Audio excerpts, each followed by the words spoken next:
Les imagitateurs vous souhaitent la bienvenue au pays de Jenny. Hello, ici Jenny pour les imagitateurs du JDR. On retrouve ce petit temps d'interview, ou plutôt de discussion, avec des invités de qualité.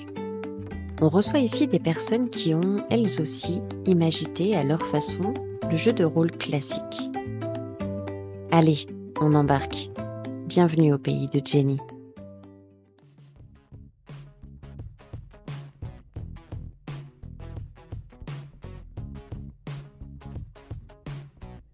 Et bonsoir tous les deux. Bonsoir. Bonsoir. Merci beaucoup d'avoir accepté l'invitation. Je suis très honorée de recevoir Roll or Die ce soir. Merci à toi. Avec plaisir. Peut-être que je vais vous laisser vous présenter tous les deux déjà, qu'on sache qui est-ce qui discute avec nous ce soir. Très bien. Alors, Honneur au vieux. alors moi, je suis Tristan, je suis maître du jeu sur la chaîne Roll or Die, joueur aussi également, et je fais partie des maîtres du jeu. Deux métiers dans la vie, je suis scénariste et metteur en scène, comédien aussi un peu. Ok. Voilà, et sur Roll or Die, j'anime principalement une émission en impro. Ok.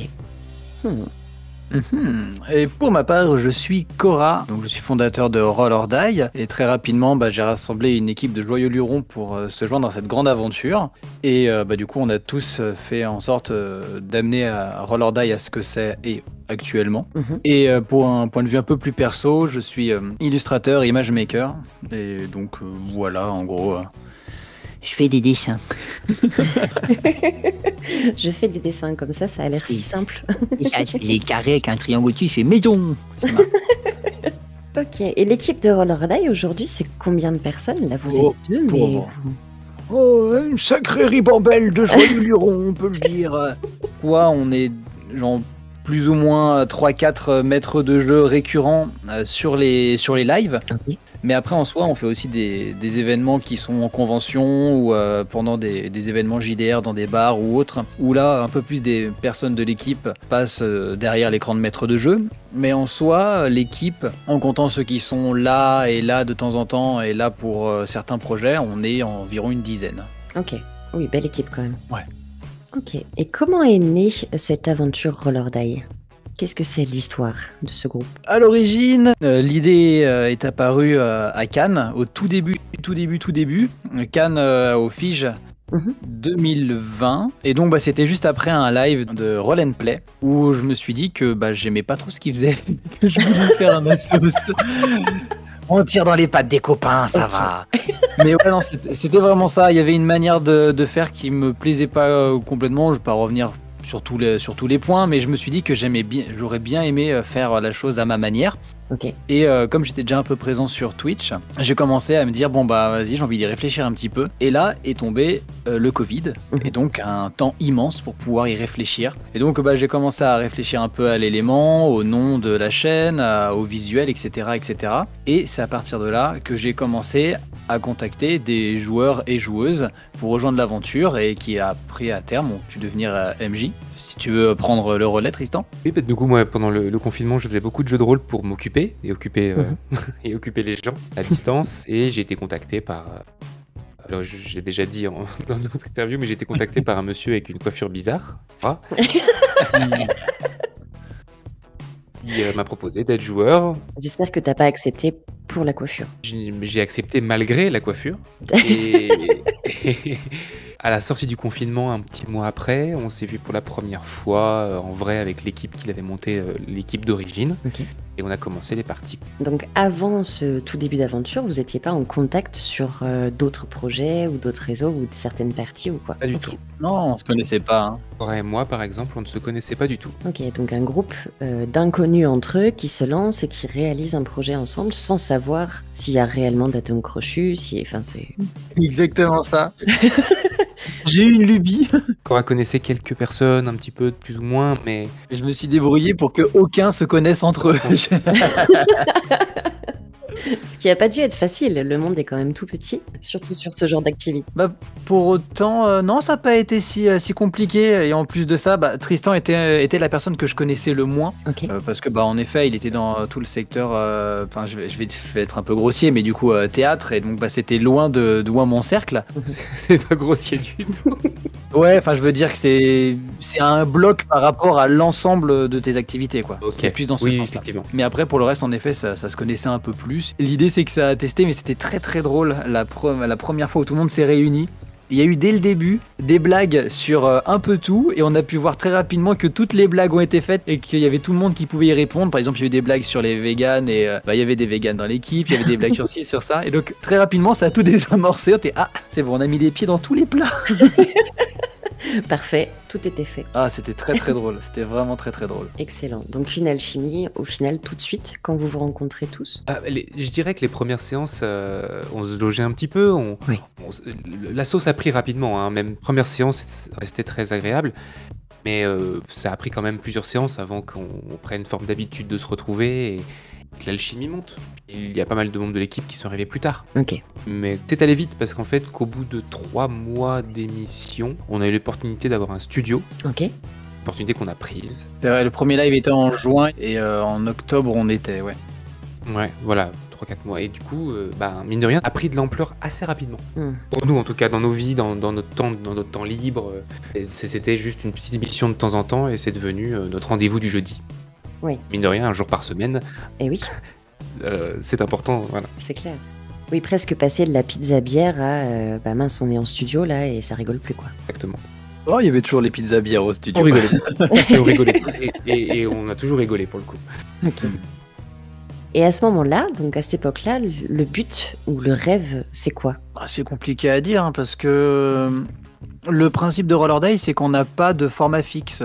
À l'origine, c'était une campagne et puis Tristan qui était joueur mais qui lui en vrai est aussi maître de jeu a voulu se lancer et présenter son univers à travers des one-shots. Et donc à partir de là, c'est devenu le truc régulier. Puis après, la première campagne s'est arrêtée, il y en a une autre qui a pris. Et puis après, il y a eu des one-shots. Roller Dice, ça a toujours été hyper instable. Et je pense même que ça nous a dévalué un peu. Mais Oui, mais parce qu'en fait, c'est traduit, on marche à la hype, à l'envie. Voilà, on n'a pas de format fixe. On a envie de faire ça, on le fait, on le teste, ça marche pas, ça nous ennuie, on arrête. Enfin. Après, ouais, c'est mieux dit. Le rêve, le but, je pense que ça a toujours été le retour public, parce que mine de rien, Twitch a l'avantage d'avoir un retour public immédiat. Je sais par exemple que dans les tout premiers lives qu'on faisait, je dirais les 8-10 premiers lives, j'allais relire ensuite tout le chat pour avoir le retour des gens. Ok. Parce que c'était vraiment moi, en tout cas, mon but c'était de proposer quelque chose d'intéressant, ou de rigolo, de divertissement, quoi. Donc, ouais, moi j'avais vraiment cette envie-là d'arriver à rendre une activité qui normalement se joue intéressante à regarder. Ok. Complètement. Comme un match de foot, par exemple. Ça sort d'où ça? Non, ça sort d'où? Mais ça sort pas de nulle part. C'est qu'en fait, il y a beaucoup de Twitchers qui font du jeu vidéo et beaucoup de gens qui se moquent des personnes qui regardent du jeu vidéo sur Twitch. Et on leur dit, mais pourquoi c'est quand même plus intéressant de jouer toi-même? À ce compte-là, pourquoi il y a des matchs de sport? Parce que tu regardes des gens qui vont faire des choses que toi t'as pas forcément le temps, l'opportunité, et puis voilà, tu peux voir un petit peu des gens qui vont faire des choses qui ont pensé un peu plus, qui l'ont creusé l'activité, ou qui voilà. Donc si, moi je vois vraiment le parallèle. Non, c'est vrai. Ouais, mais c'était vraiment avec le point match de foot. Oui, sauf que moi je regarde pas de match de foot, mais je veux dire, c'est quoi là, ça reste quelque chose d'intéressant à regarder pour des aficionados comme pour des profanes. De toute façon, ouais, l'idée c'est purement de faire du divertissement, ça c'est sûr. Et de donner envie de jouer aussi. Mais ça c'est le plus beau compliment qu'on puisse me faire en convention ou par internet. Ah, ou c'est dans le vrai, chat, ça. merci, grâce à vous, je me suis mis au jeu de rôle. Ah, génial. Ça c'est l'un des plus beaux compliments qu'on puisse me faire. Et je crois qu'on n'est pas les seuls à Orlando à entendre ce genre de phrase. Il y a beaucoup de nos amis qui ont d'autres chaînes qui ont ce genre de compliments-là. Et on est assez unanime pour dire que c'est promouvoir le jeu de rôle, ça fait partie du truc. Enfin, Ouais. Bien sûr. Ouais. Surtout qu'on a encore cette étiquette, je pense, un peu accrochée d'un milieu très fermé. Enfin, voilà, pour discuter avec beaucoup de gens qui auraient envie de faire du jeu de rôle mais qui savent justement pas comment faire, on est encore étiqueté comme inatteignable. et pour le coup, pour en avoir parlé il y a quoi 2 jours là, où on en parle, tout début, enfin mars 2025, Stranger Things nous a fait du mal, encore. J'en aurais entendu parler. le oui. fait des alors, même si Stranger Things monte des années 80 et que les années 80 Mhm. potentiellement c'était ça, et les gens ont du coup l'image d'ados dans leur cave. Ça reste très obscur, très inatteignable, très ouais. Ouais. Ah, c'est sujet à débat quand même, parce que ça a apporté une vision sur un loisir qui pour beaucoup était éteint. Et après, ça a pu générer de la curiosité et du rappel pour certaines personnes. Mm. Après, oui, évidemment, il y aura toujours ceux qui Et étaient... mais de nostalgie base, évidemment. Voilà, moi c'est plus ce côté-là que je vois. Je pense qu'il y a eu plein de petites choses qui se sont passées à plein de moments, et ça a commencé par Joueur du Grenier avec sa série Aventure. Oui. Mais c'est plein de petits points qui ont fait que le jeu de rôle revient en force de plus en plus, et que même maintenant, bah, ça continue. Et le confinement aussi, malgré tout, je pense. Enfin, puisque Mm. les gens avaient du temps, ils en ont peut-être pris pour s'intéresser à des choses qui seraient pas forcément allés voir d'habitude. Ah ouais. À moi, par exemple, pendant le premier confinement, je crois que j'ai fait 50 parties. Ah oui. Vous avez compté, je crois que j'étais à un peu plus de 50 Waouh.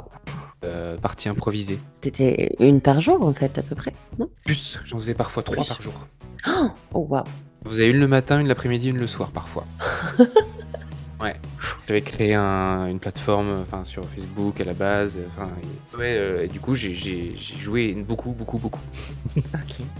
J'ai relevé quelques concepts sur votre chaîne, sûrement pas tous, je suis pas remontée non plus très très loin en arrière, mais j'ai l'impression que c'est vraiment vous qui avez lancé ce thème de partie de jeu de rôle où les viewers ou bien les personnes présentes, comme j'ai pu le voir à Octogone, ont une influence sur le scénario.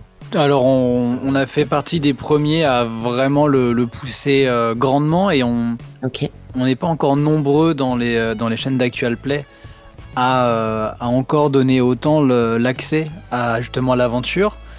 Mais oui, il y a quelques chaînes d'Actual Play, et je vois même des grosses chaînes comme Game of Roll Oui. qui proposent des sondages régulièrement. Mhm. Il y a pas mal d'interactions qui se fait, mais c'est vrai que nous, ça faisait partie des points un peu fondateurs de la chaîne. Comme l'a dit Tristan tout à l'heure, le lien avec le public, il passait aussi par ça pour nous.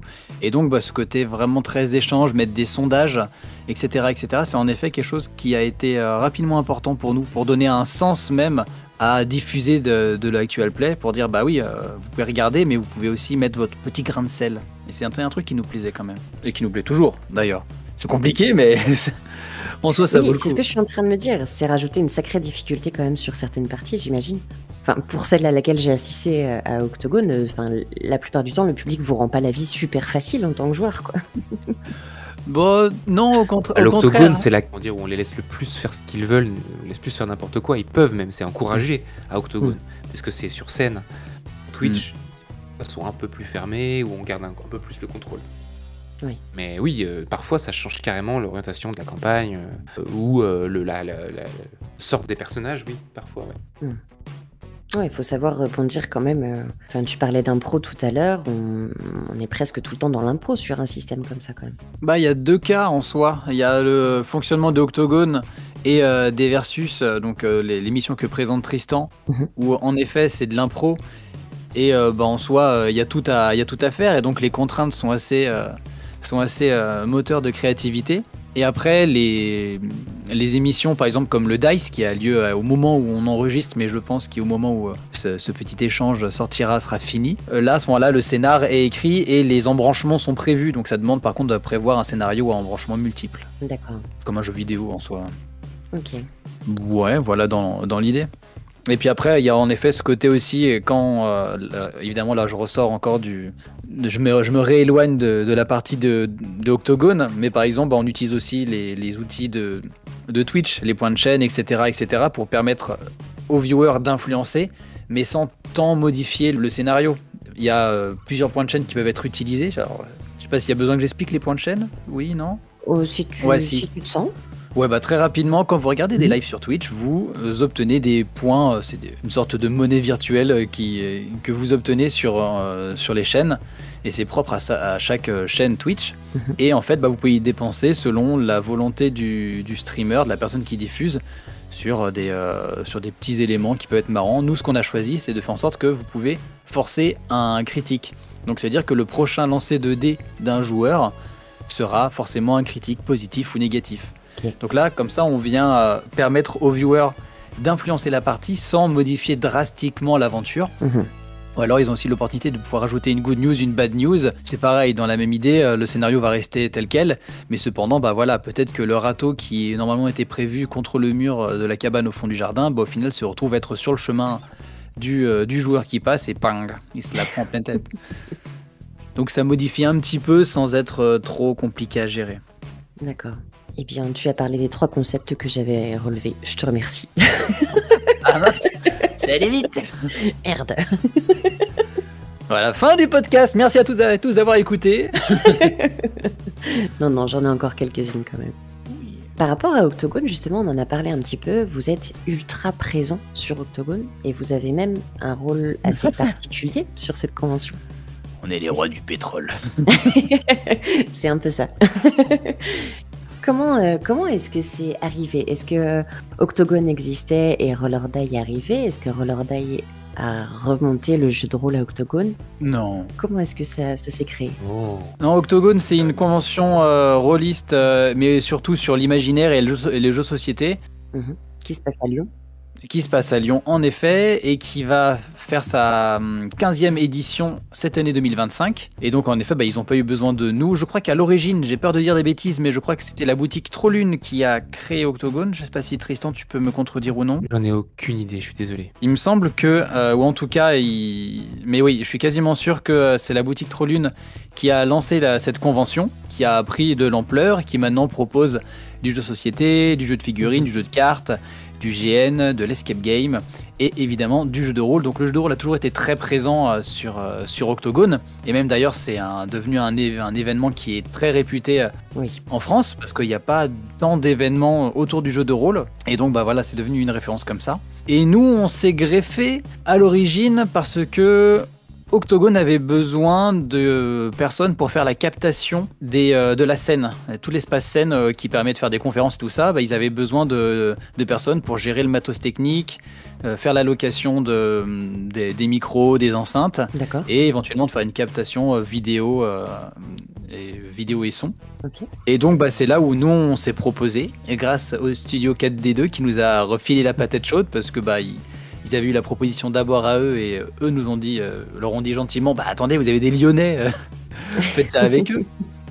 Donc on a pris le contrat et puis ça fait maintenant 3-4 ans qu'on s'occupe en effet du forum sur la partie technique, pas l'organisation mais la partie technique. Okay. Et cette nouvelle année, on a géré un espace supplémentaire, l'espace Actual Play. Oui, parce que l'espace pour le jeu de rôle à Octogone est quand même immense. Et à l'intérieur de ces espaces se trouvent des sortes de sous-espaces. Oui, tout à fait, oui. Oui, dans l'espace dans l'espace jeu de rôle, il y a les vendeurs de jeux de rôle, il y a les tables pour essayer, il y a l'espace Actual Play, l'espace conférence, ça pour le coup c'est partagé entre tous les domaines. Il y a les tables libres, il y a plein de petits domaines. Et d'ailleurs, Octogone qui prend énormément d'ampleur aussi. Enfin, je trouve même la convention en elle-même... Le samedi, l'air est de plus en plus irrespirable, plus les années passent et plus je trouve que c'est intense au niveau du nombre de personnes qui rentrent, quoi.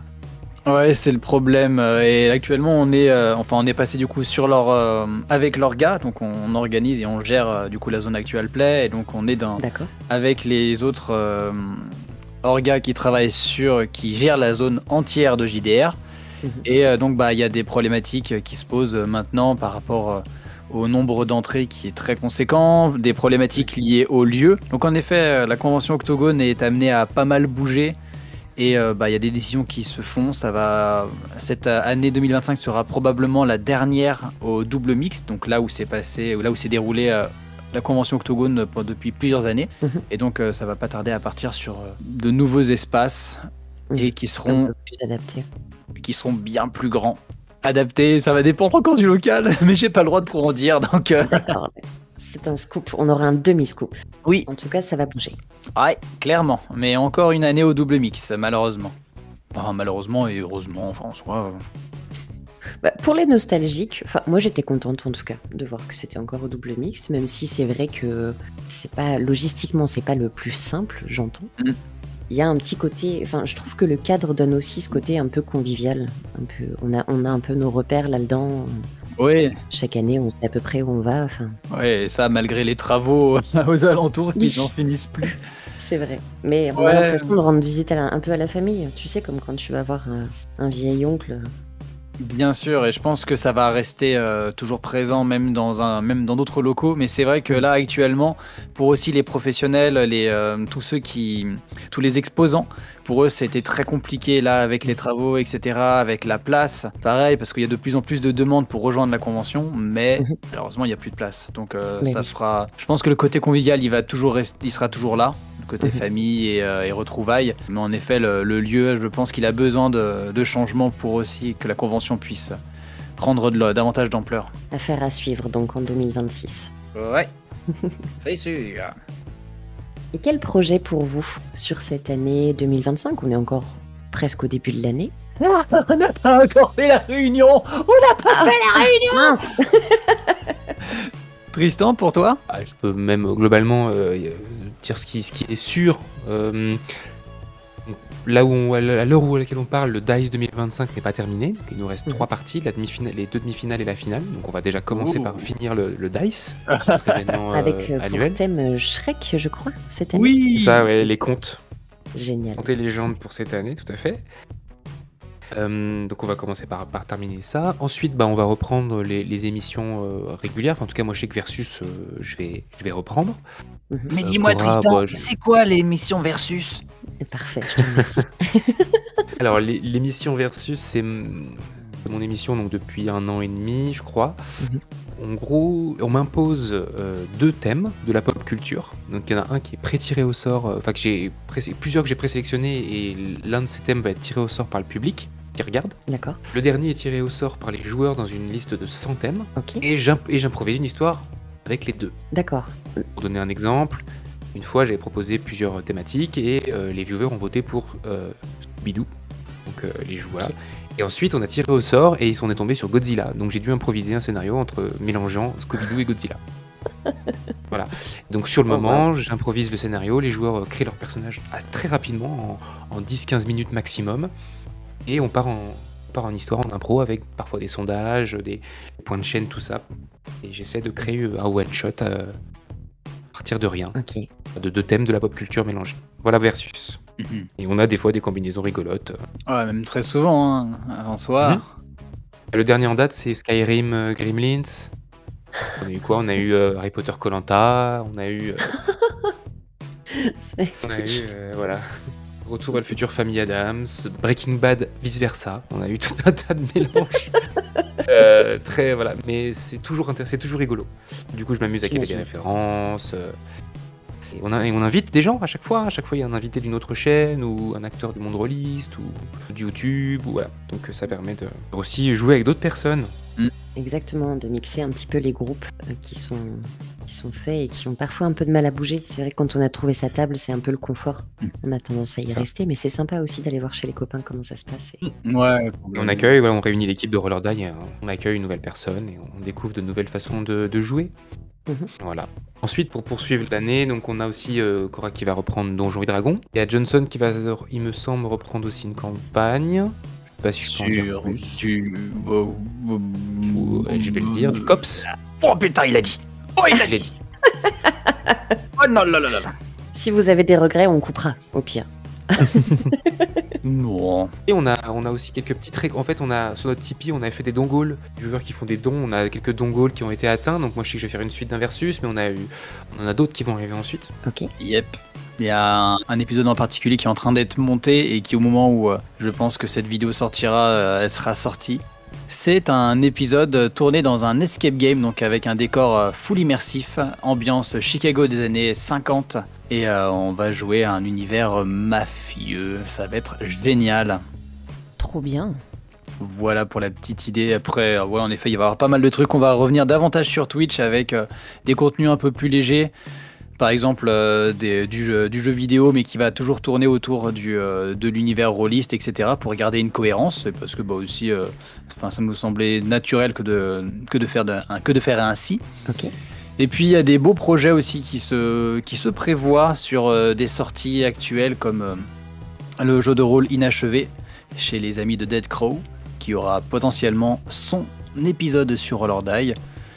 Et puis oui, plein de petites choses. On va essayer peut-être de faire davantage de contenus qui sortent de l'actual play, des vidéos qui parlent peut-être de conseils ou des avis sur le jeu de rôle ou de l'actu. On est en train de voir et on va en parler davantage, comme on le disait à notre réunion. Ça va être, mais ça va être sympa. Je pense que ça va être une très très bonne année. Déjà que là, l'année précédente, l'année qui s'est écoulée 2024, était plutôt chouette parce qu'on a pu se remettre sur nos bases.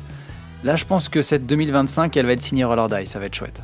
Ça, c'est quelque chose qui n'existe pas encore du tout sur votre chaîne-ci? Alors, Ou peut-être je suis jamais tombée dessus. c'est très très rare. Il y a Tristan qui a mené ça un petit peu. Ok, des sortes de capsules un petit peu sur des thèmes particuliers. C'est ça? Oui, en gros, on a appelé ça Parlons JDR, donc on se réunissait à d'autres créneaux de la semaine et on discutait juste de jeux de rôle, de scénarios, même de scénarios pas de jeux de rôle, scénarios de films, scénarios de voilà. On en a mis quelques-unes sur YouTube, mais globalement on les a pas forcément remis. Le but c'était de discuter avec les gens, de répondre à des questions, les aider sur leur histoire, de leur personnage. Par exemple, on a fait une émission, on discutait des méchants, des antagonistes, des différents types d'antagonistes dans les histoires. Là, elle est sur YouTube. Ou sur c'est quoi une belle histoire aussi, on avait fait. Voilà, on a parlé d'un peu de tout et le but c'est ça, c'est un petit Twitch où on discute avec les gens et on discute scénario, de ce qu'on aime, ce qu'on n'aime pas. Ouais, je pense que c'est un truc qui manque un peu sur Roll or Die. C'est pour ça que c'est une pré-réunion, c'est bizarre. Là, quand le DICE va se terminer, de toute façon, on va reprendre ça, notamment. Moi, le DICE prend beaucoup de temps. Ouais, ça c'est sûr. Hein. Franchement, là, à la fin de ce DICE, je pense que j'aurais jamais été aussi essoré. Je sais pas pour toi, Tristan. Sachant que j'ai 2 équipes, moi, cette année, oui, effectivement, ça me fait double écriture. Après, chez Core, il fait aussi toutes les illus, donc c'est vrai que ça nous prend du temps. Mais c'est plaisant. Oh ouais, à fond. Peut-être vous pouvez nous dire un petit mot sur comment est-ce que le thème est choisi pour DICE?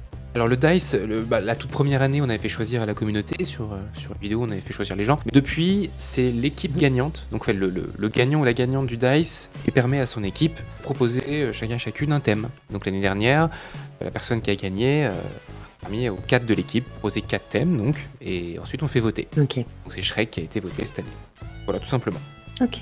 Est-ce que vous avez d'autres infos, d'autres scoops peut-être à nous donner en avant-première, ou peut-être quelque chose à raconter en lien avec votre chaîne, ou peut-être, je sais pas, si vous avez des activités perso à côté, est-ce qu'on vous retrouve autre part que sur Roll or Die? On intervient aussi physiquement dans différentes structures, donc on a un bar à Lyon où alors moi je dis on. Personnellement, je le fais pas. C'est d'autres MJ de Roll or Die qui le font, mais voilà, je parle en leur nom. On intervient dans ce bar qui s'appelle Les Petits Joueurs, qui est dans le Vieux-Lyon, donc les premiers mercredis du mois, si je ne dis pas de bêtises. Et sinon, là, on va aussi proposer du jeu de rôle dans une structure qui accueille des personnes qui sont atteintes de troubles autistiques. D'accord. Et on va leur proposer une partie une fois par mois, tous les 2 mois. Ok. Voilà, donc adapté pour des personnes qui vont avoir soit des troubles de l'attention, soit ce genre de choses, quoi. Ok, sacré challenge. Ça demande pas énormément de travail en plus, ça demande juste de s'adapter, d'être beaucoup plus à l'écoute, simplement parce que voilà, c'est des personnes qui veulent jouer et simplement qui peuvent parfois avoir une manière d'être qui demande d'être flexible dans son scénario par exemple, dans sa manière de jouer, dans les règles, mais globalement, moi j'aime beaucoup. Oui, et quand je vois tout le bien que le jeu de rôle peut apporter, je me dis, bah oui, effectivement, ça a complètement sa place. Complètement. Parce que moi, je travaille dans le milieu du théâtre et je propose beaucoup de cours de théâtre et je sais que j'amène aussi très régulièrement le jeu de rôle, notamment auprès d'enfants qui sont en rééducation pédiatrique, donc des grands brûlés, des polytraumas. D'accord. Parce que le jeu de rôle, par exemple, dans mon activité, est aussi une manière plus douce de démarrer le théâtre. Okay. C'est-à-dire qu'au théâtre, tu incarnes un personnage, donc tu es dans le jeu, je suis, voilà. Alors que le jeu de rôle, quand tu commences, tu peux très bien être dans le il. Oui. Et c'est un peu plus pudique, il y a une barrière un peu plus forte oui. entre l'humain et le personnage. Et du coup, ça permet de démarrer, de partir dans l'imaginaire et changer tranquillement, tout doucement, en douceur, avant de se mettre au théâtre. Ok. On va se diriger doucement vers la fin de l'interview, pour moi en tout cas. À moins que vous ayez quelque chose qui n'a pas été évoqué et que vous auriez aimé amener sur le tapis. Pas particulièrement, c'est vrai qu'en plus, justement, on attend notre réunion pour savoir comment est-ce que va se lancer ce nouveau chapitre de Roll or Die. Mais je suis assez curieux de voir comment est-ce que les choses vont davantage évoluer. Il y a des belles choses qui peuvent se passer cette année. Éventuellement un retour en studio qu'on a délaissé depuis 2 ans maintenant. Okay. Donc ouais, juste envie de dire que j'ai quand même hâte de cette nouvelle édition de Roll or Die, enfin de cette nouvelle année Roll or Die, et voir ce qu'on va pouvoir faire parce que il y a plein de possibilités. Non, tu teases un peu là quand même. Bah, en soi, il y en a toujours. On a des projets dans les placards. Oh là là, si tu savais. Si tu savais. Ben Ça viendra un jour. Oui, c'est fou, comme le temps ne va pas avec le nombre de projets. Le temps qu'on a de libre ne correspond pas aux idées qu'on a, je trouve. C'est incroyable ça. Le temps et le budget, là aussi. Ah oui. Mais ouais, moi, je suis assez confiant. Je suis du genre à me dire que tout vient à temps. Tout à fait d'accord. On verra. Alors moi, il me reste 2 petites questions qui sont un peu différentes des autres jusqu'à maintenant. J'ai envie de vous demander si vous étiez un ustensile de cuisine, qu'est-ce que ce serait et pourquoi? Un ustensile. Moi, spontanément, c'est pas un ustensile, c'est l'électroménager. Allez, je veux dire un objet dans la cuisine, ça me va. Je prends. Alors dans ce cas-là, je dirais un frigo ou un placard, parce que en tant qu'MJ, pour moi, on fournit juste les ingrédients. C'est aux joueurs de faire la cuisine avec. Magnifique. C'est dur de répondre après un truc aussi profond. Après, une louche. Pourquoi une louche? Une louche? Je sais pas. Parce que tout ce que je fais, je le fais un peu au pif. Hop, comme ça ira bien. Non. Alors ça va être complètement débile. Du coup, j'adore. J'ai découvert ce truc-là récemment et je trouve que c'est génial pour moi qui suis aussi autistiquement touché et qui ai besoin que tout rentre bien carré, etc., etc. J'ai découvert qu'il existait un espèce de machin, une espèce de grille circulaire pour pouvoir en fait couper le bon nombre de parts dans une pizza ou dans une tarte.